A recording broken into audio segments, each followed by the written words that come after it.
All right, so we have our 7.5c, solving radical equations. Just one more day of this.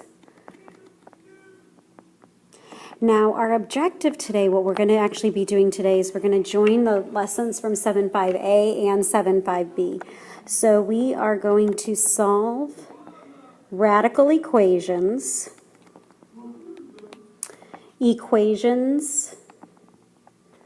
with rational exponents,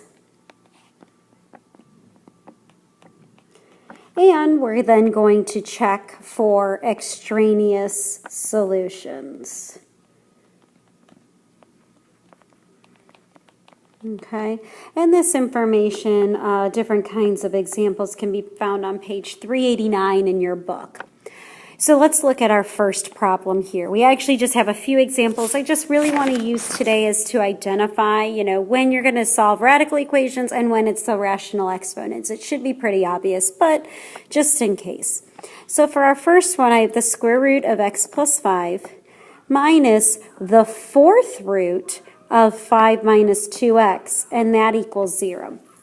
So looking here, I can notice that this is a radical equation, okay, and you need to isolate the radical. Now, if you notice, we have two radicals, so similarly to as you've seen before, I am going to add the fourth root of 5 minus 2x to both sides, so that way I can get each radical isolated on either side of the equal sign. So now I have the square root of x plus 5 equals the fourth root of 5 minus 2x. So now what I'm going to do is, normally I'd look at this and I would square both sides. I see a square root, so I'm going to square both sides. However, so for this one here, it is going to, when you square a square root, it's just whatever's inside comes out. What I want you to note over here, and I'm going to do this in a different color, this is technically, and the reason why we learned last unit that, how to write from radical form to exponential form, etc., etc. What I want you to note is the exponent for this is 2, and the root is 4. So technically what I have here is 5 minus 2x raised to the 2/4 power. Okay, so then you have to think, you have to reduce. So 2/4 reduces down to 1/2. So what I actually have is the quantity of 5 minus 2x raised to the 1/2 power. Now that 1/2 is technically written in radical form, the square root of 5 minus 2x raised to the first power, but we don't really have to write that raised to the first power. So this one gets a little bit complicated because what you'll notice is we have to square it twice. Because this is still underneath that square root right there, it is very important that we make sure that it's out of that radical. So that means to undo this square root, I have to raise it to the second power. And so now I've got x plus 5 squared. And what's really important is that you remember that this is a binomial. You don't just distribute that exponent. That's a big fat no-no. Okay?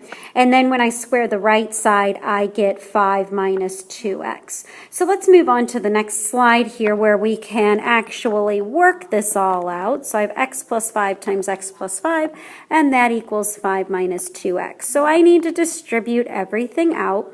And I'm going to do the shortcut of that distribution, and I get x squared plus 10x plus 25, and that equals 5 minus 2x. I can already tell anytime I have an x squared that I'm going to have to be prepared to factor. So that means I'm going to move everything to one side and get it set equal to 0. So I'm going to subtract 5, and I'm going to add 2x. And so when I do that, I get x squared plus 12x plus 20, and that equals 0. So then I'm going to do my x method to factor. Remember, b goes on top A times C goes on the bottom, and you're finding two numbers that multiply to get you 20 and add to get you 12. Those two numbers would be 10 and 2. They would multiply to be 20 and add to get 12. Now, because A is a positive 1 there, we can do our little shortcut where my two binomials are x plus 10 and then x plus 2, and that equals 0. So now I'm going to set both of those equal to 0 and solve. So then for this first one, I get x equals negative 10.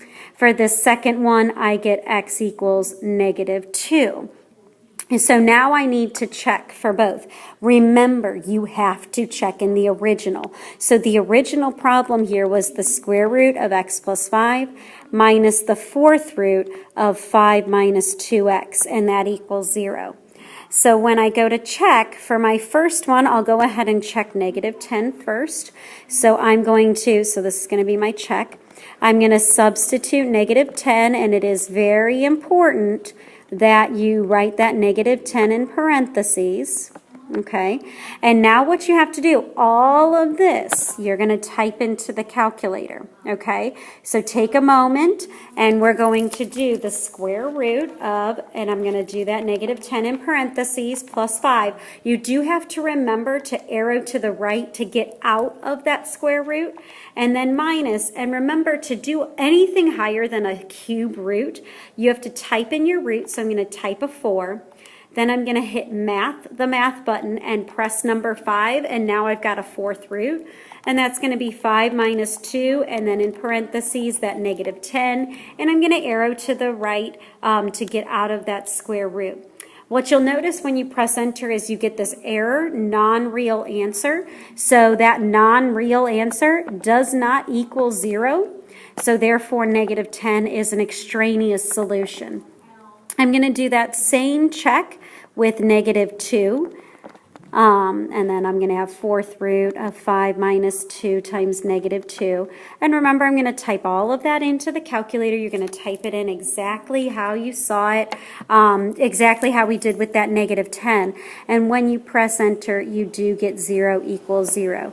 Therefore, x equals negative 2 is a valid solution. Okay, x equals negative 10 is extraneous, so it actually does not work. I have two more examples of problems to look at that I'll do in another video. I wanted to take a little bit more time with this problem, and the other two shouldn't take too terribly long.